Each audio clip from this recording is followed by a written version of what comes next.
Para muitos, a sétima arte é uma obra-prima. Para outros, os diretores são como os maestros comandando uma orquestra. Quem foram os primeiros diretores do cinema que mudaram essa arte? Meu nome é Caio Augusto. Eu sou Felipe Vital. E fechando a bancada, eu sou Daiane Nascimento. Está começando o La Película Cast. Luz, câmera, ação.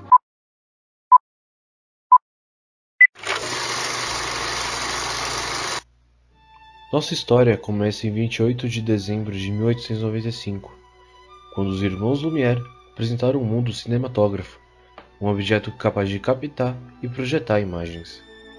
A primeira sessão pública foi composta por 10 filmes, sendo o primeiro exibido Trabalhadores deixando a fábrica Lumière, com a duração de 1 minuto. Este minuto foi necessário para mudar o mundo. A sessão foi um enorme sucesso na época, promovendo filas quilométricas. Estava destinado nesse dia o nascimento da sétima arte, pois os principais mentes por trás dessa criação estavam na sessão. Esta ferramenta dos irmãos Lumière, somada à imaginação de Georges Méliès, originaram o cinema. Vamos falar um pouco sobre os pais do cinematógrafo, os irmãos Lumière. Estávamos passeando pelas barracas quando reparei uma coisa. Uma coisa estranha. Uma coisa maravilhosa. Senhor, madame, lá dentro tem fotografias que se mexem. Venham ver o maior evento. Os irmãos Lumière haviam inventado o cinema.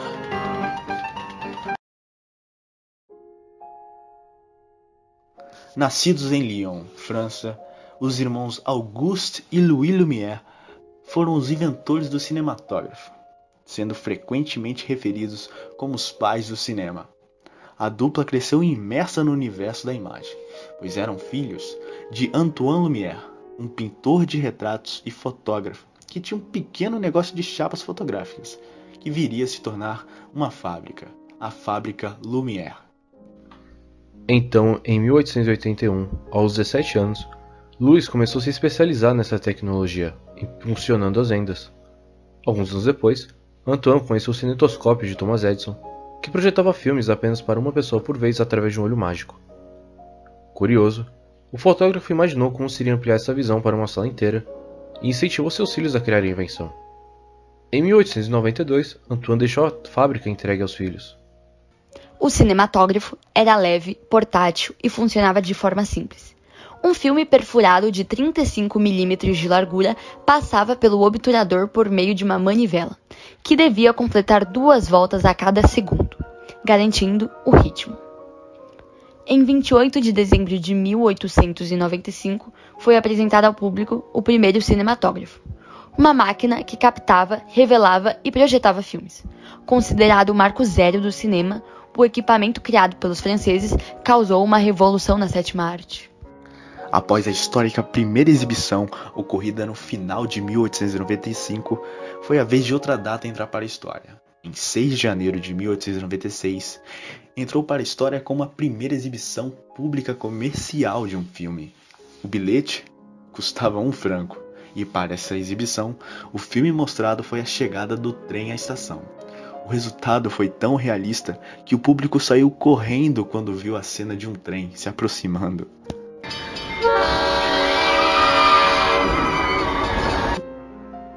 Nesse mesmo ano, mais de 40 filmes foram rodados, como o primeiro noticiário e os primeiros documentários. Em 1905, os irmãos Lumière se retiraram do mercado para desenvolver o primeiro processo fotográfico a cores, deixando um legado que nos acompanha até hoje. Louis Lumière morreu em 6 de junho de 1948 e Auguste no dia 10 de abril de 1954. No fim das contas, somos todos meros mortais. Mas a invenção desses irmãos continua viva a cada filme exibido em cada cinema de qualquer parte do mundo. Uma invenção que mudou a história da humanidade e de como eternizamos nossas obras artísticas que continuaram a ser transmitidas em todo o mundo às futuras gerações, graças àquela primeira sessão feita no Boulevard de Capucines, em Paris. De fato, os irmãos Lumière são considerados os inventores da sétima arte, junto com Georges Méliès, que também era francês, sendo este visto como o pai do cinema de ficção. E é nele que falaremos agora.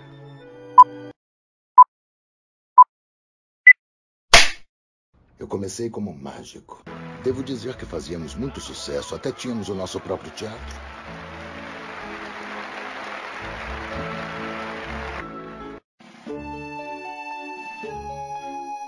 Voltamos para falar um pouco sobre Georges Méliès, o homem responsável pela magia e ficção do cinema. Georges Méliès nasceu na França no dia 8 de dezembro de 1861, em Paris. Foi um ilusionista e cineasta francês, famoso por liderar muitos desenvolvimentos técnicos e narrativos nos primeiros anos do cinema. Por ser um prodígio das artes e um fã de ilusionismo, Méliès se tornou um ilusionista, após ficar impressionado com as apresentações feitas no Egyptian Hall, um teatro inglês de variedades que era dirigido pelo famoso mágico da época, John Neville Maskelyne. Com a ajuda do mágico, foi lá que Méliès começou as suas primeiras apresentações. Mais tarde, volta a Paris e, apesar de suas intenções de ingressar na Escola de Belas Artes, foi obrigado por sua família a participar do negócio de calçados, pois seu pai era um conhecido empresário de calçados em Paris. Quando seu pai deixou os negócios, Méliès recusou-se a continuar, usando sua parte dos negócios para comprar, em 1888, o Teatro Robert Houdin, do qual ele era um visitante frequente. Com a incessante capacidade de trabalho que caracterizou sua vida, entre os anos de 1889 e 1890, ele conciliou seu trabalho como diretor de teatro com o de repórter e desenhista no jornal satírico La Griffe, onde seu primo Adolphe era o diretor-chefe. Durante os anos seguintes, os espetáculos ilusionistas eram encenados no teatro, cujos conjuntos, truques e maquinário foram criados principalmente pelo próprio Méliès. Eu me apaixonei pela invenção deles. Como eu poderia não fazer parte daquilo? Parecia um novo tipo de mágica. Pedi aos irmãos Lumière que me vendessem uma câmera, mas eles se recusaram. Achavam que os filmes eram apenas uma moda passageira e não viam futuro nisso. Pelo menos foi o que me disseram. Em 28 de dezembro de 1895, Méliès foi convidado pelos irmãos Lumière para a primeira apresentação cinematográfica. Méliès ficou impressionado e sua mente, que era inesgotável, que está sempre planejando ideias, fez com que ele fizesse uma oferta para comprar o cinematógrafo. Os irmãos Lumière recusaram, pois para eles o cinematógrafo deveria ser utilizado para fins científicos. Diante da recusa, o ilusionista acaba comprando o dispositivo de outro inventor, Robert William Poole. Em abril de 1896 já estava fazendo projeções em seu teatro. Seu desejo de criar seus próprios filmes o levou a transformar a engenhoca de Poole em uma câmera com a qual ele gravou seu primeiro filme, Card Game. Méliès, um inovador prolífico no uso dos efeitos especiais, popularizou técnicas com o stop motion, sendo um dos primeiros cineastas a usar exposição múltiplas, a câmera rápida, as dissoluções de imagem e o filme colorido. Ele também foi o pioneiro no uso de storyboards, graças à sua capacidade de manipular e transformar a realidade através da cinematografia. Criou efeitos com stop action, que consistia em parar a câmera com a pessoa em movimento. Usou outras técnicas, como a filmagem em alta velocidade e as múltiplas exposições. Méliès é lembrado como o mágico do cinema e criou cerca de 500 filmes. Tinha que fazer parte dessa nova maravilha. Nós arriscamos tudo. Nós vendemos o teatro e tudo que tínhamos para comprarmos o nosso estúdio de cinema. E então, a grande aventura começou. Em 1902, ele criou o que é considerado seu trabalho principal, A Viagem à Lua. Nele, a evolução de continuidade narrativa cinematográfica dá um passo gigante na montagem da sequência do canhão, que leva os astrônomos à Lua. E, em seguida, o canhão aterrissa no olho da Lua. Méliès tentou comercialmente distribuir o Le Voyage dans la Lune nos Estados Unidos. Técnicos que trabalharam para Thomas Alva Edison conseguiram fazer cópias do filme e distribuí-lo para toda a América do Norte. Embora tenha sido um sucesso, Méliès nunca recebeu dinheiro por sua exploração. Com o clima de guerra chegando, Méliès viu seu negócio prejudicado, que estava em declínio, beirando a falência. Os negativos de seus filmes foram derretidos por um credor, uma vez que continham prata. Em 1913, ele se retirou de todo o contato com o cinema, indo à falência.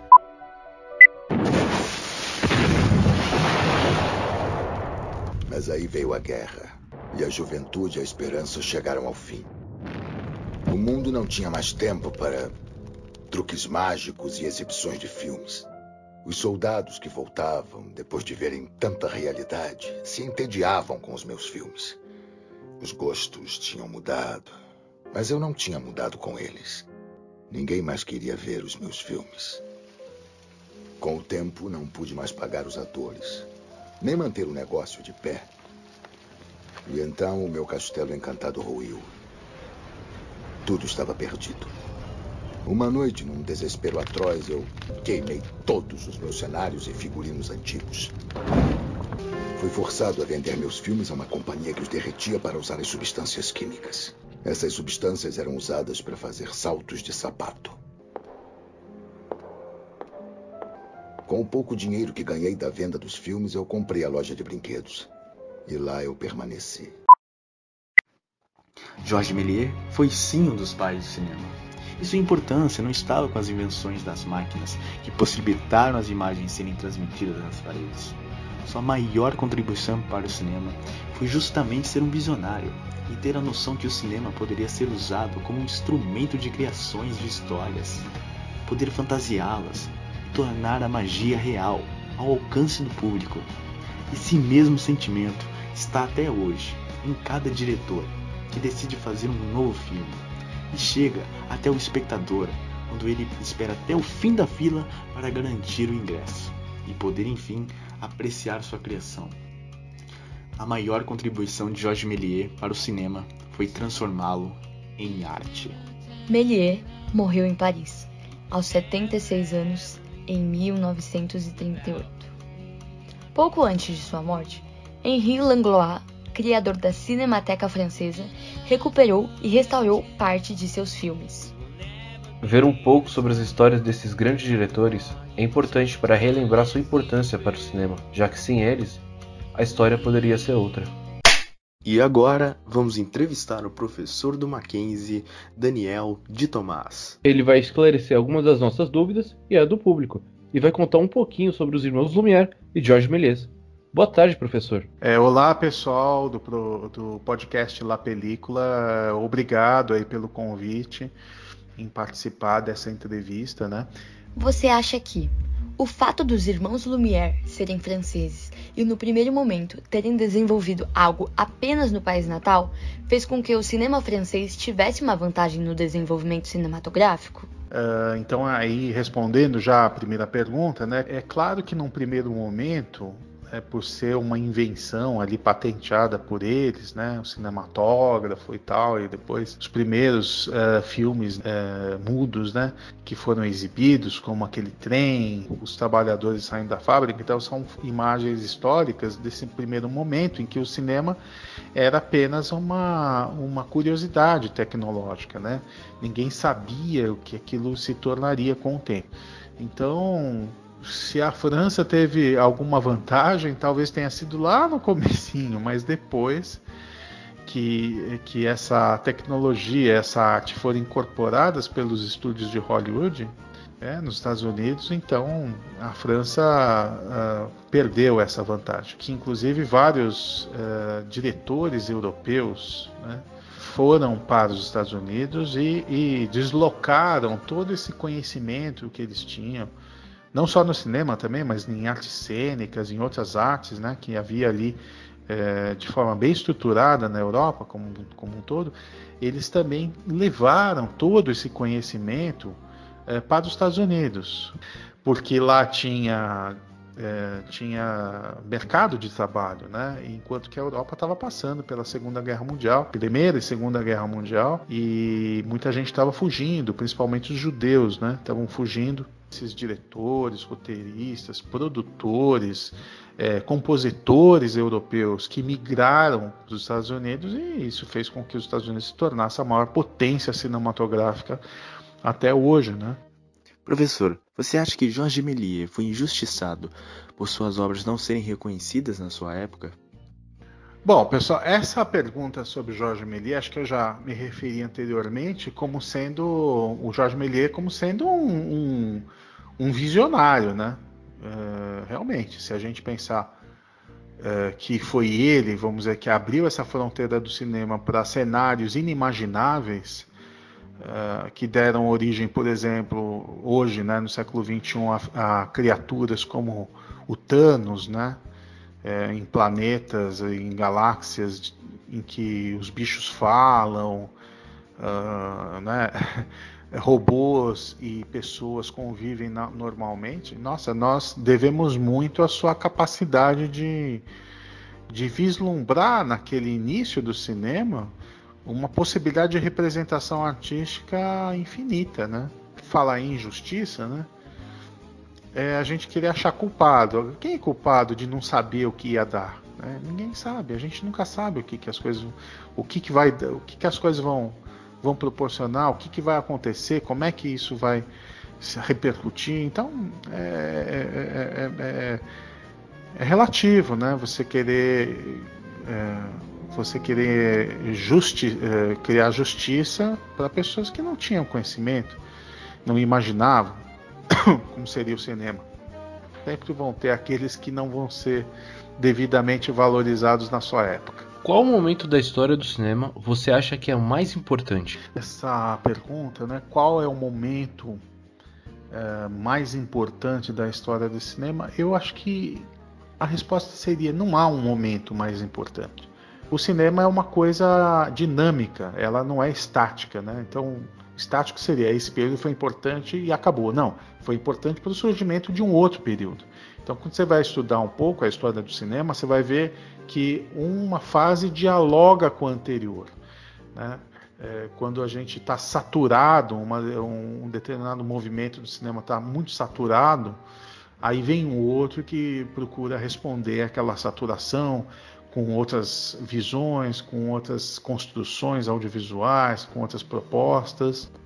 Tá ótimo, então, pessoal, eu queria agradecer novamente o convite para participar dessa entrevista, dar meus parabéns aí ao pessoal do programa, do podcast La Película. Eu que agradeço, professor, por ter dado essa disponibilidade aí do seu tempo. Mais uma vez, muito obrigado, professor, pela sua presença. Então é isso, pessoal, mais uma vez agradeço aí, bom trabalho e boa sorte a todos. Na próxima semana, veremos como um dos seus discípulos iria mudar a forma que consumimos esta bela arte. Até o próximo La Película Cast.